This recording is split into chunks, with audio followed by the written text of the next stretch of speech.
the C-24, the revocation, we found out that the government has confirmed there is a Canadian citizen who is no longer a Canadian citizen. Your stand on that? Mr. Trudeau is quite emphatic. We are against having two categories of Canadian citizen. We will repeal C-24. Mr. Mulcair, on poll numbers. Please, Mike. Mike, please. Next question. Okay. Hello, Mr. Mulcair. I'm Fram from the National Observer, and I would like to. Nice to see you again. Good to see you again too, sir. And I would like to ask you, if Harper wins a minority and he prorogues Parliament, what will you do to try and stop or counter this move? We're planning to win on October 19th and form a strong, stable majority New Democrat government for the first time in Canadian history. And my second question is... Okay, thanks. Mr. Mulcair, you were asked during the debate in what situation you would support military intervention, if not the fight against the Islamic State. You basically said it has to be NATO or UN.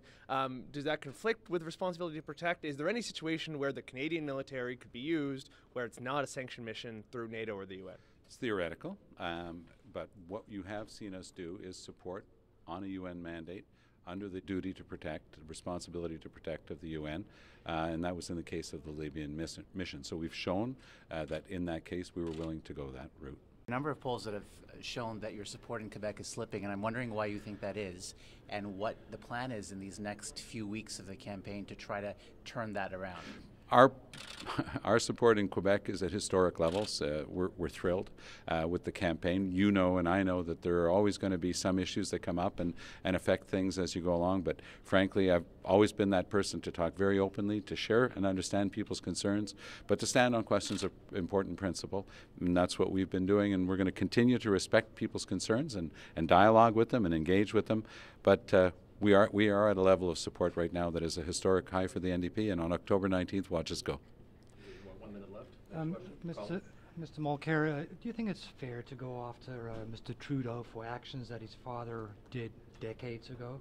I don't think that that's what happened, sir. I think that what happened was I was referring to the fact that the NDP was the only party in 1970 that stood up in the House of Commons and said the War Measures Act, putting hundreds of Canadians in jail without accusation or without trial, was wrong. We had the courage then, and you have to have the courage of your convictions.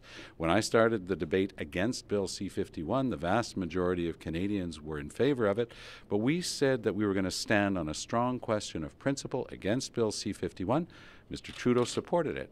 That's the simple fact. We were talking about a historic fact, and I'm very glad we did, because Canadians can see that there is a consistency in the NDP of standing up for what Canadians consider to be important, which is the defense of their rights and freedoms. And it's the NDP that has the proudest and strongest track record of all political parties in defending rights and freedoms. Thank you.